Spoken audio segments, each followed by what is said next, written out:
What is going on, y'all? Welcome to another video.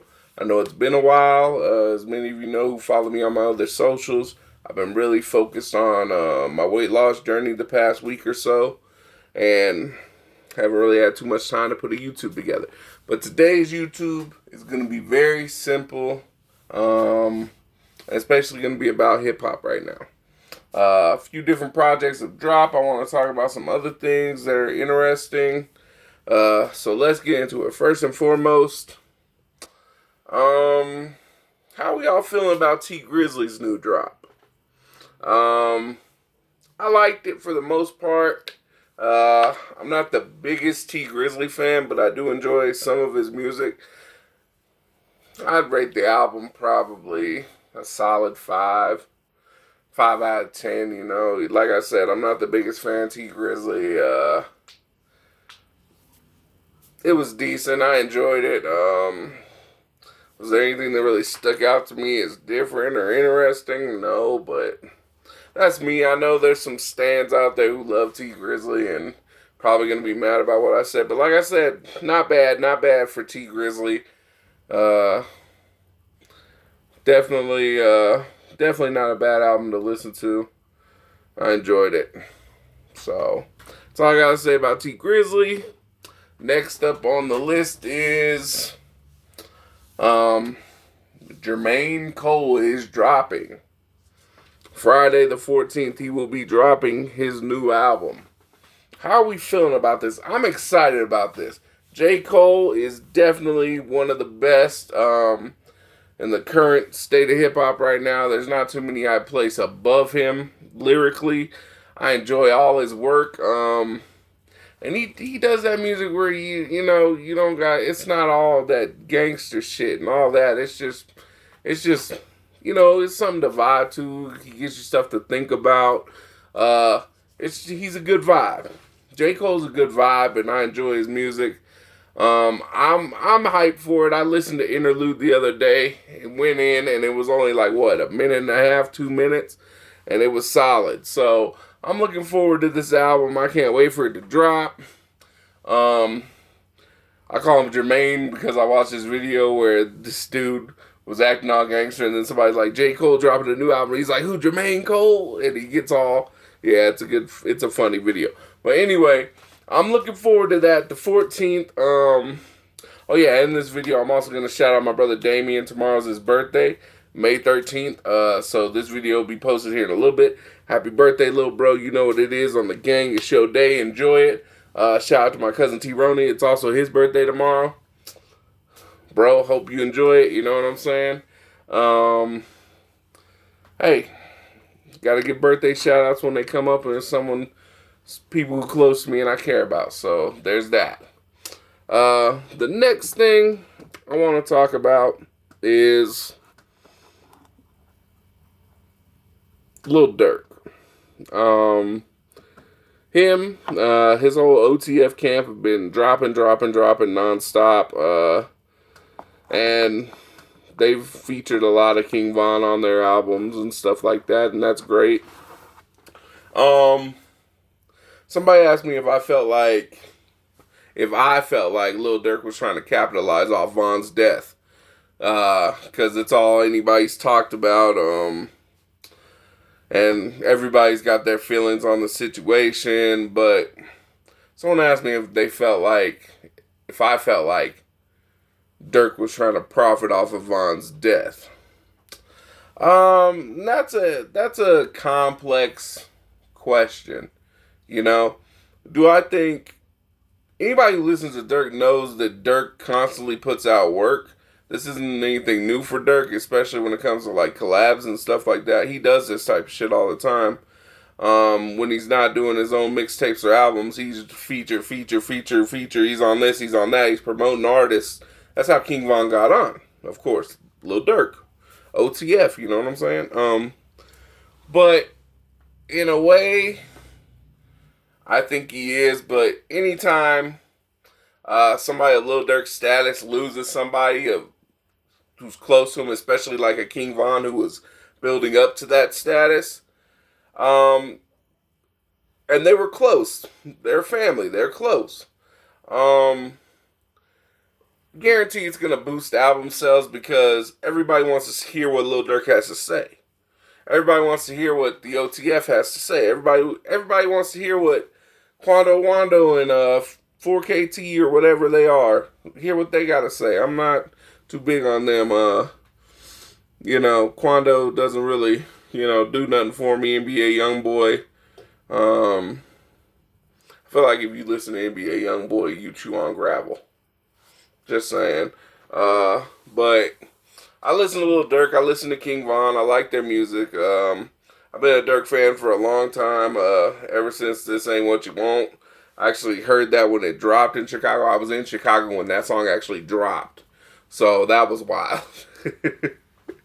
That was wild. The whole city went nuts when that dropped. But I don't feel like Durk is intentionally trying to profit off Von's death. You know what I mean? But for the rest of his career, Von's going to be mentioned in his music. Just like Newski, just like everybody else they've lost. So that's kind of their way of showing respect and love for the loved ones they've lost in the streets and shit. Yeah, I feel like it's a double-edged sword when it comes to stuff like that because you don't want people to forget your homie or your family member that you lost. And someone like King Von, a lot of us listened to King Von. We knew he was up and coming and we liked what he had to say. And he wasn't fraudulent about what he said. He has the resume to back that up. He was a real street cat. And when you're a real street cat, other street cats tend to gravitate towards what you got to say. Simple as that. Now, I'm not saying, because my earlier comment about NBA YoungBoy, I'm not saying that they're not street cats, Quando Rondo and them. I'm not saying any of them aren't street cats. Their flow isn't for me. I'm not hating on their street credit if they have any. I mean, I know some of Quando Rondo's team has got a little bit of street credit, but it is what it is. An NBA YoungBoy, and he's locked up right now and all that. But that shouldn't be what we want from hip hop artists and rap artists anyway. We don't want to see these guys getting locked up. We don't want to see these guys killing each other. It's a waste of life, and any waste of life is not good at all. In my opinion, especially when it comes to black people, we gotta do better in these situations. We shouldn't want these beefs to escalate like that. We shouldn't want to see people dying behind this shit. It's not worth it. We got enough enemies in the world as it is as black people, especially here in America. We got enough things to fight against while still fighting each other. But hopefully one day it'll change and beefs will just strictly stick to records. You know what I'm saying? If there was just a record beef going bar for bar back and forth with disses, I'd love it. I feel like that's the best way to handle this. Whoever wins. People don't gotta die behind this. People don't gotta die behind a rap lyric, but that's how it goes sometimes.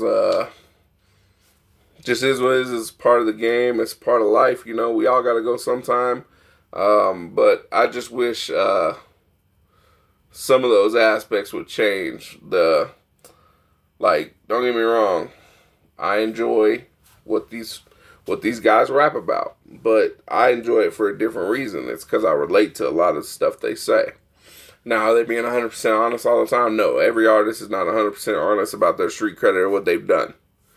But if you make it sound good enough, for me, an artist doesn't authentically have to be like a street cat like myself. But if they're speaking to me and I understand what they're talking about, I'm cool with that.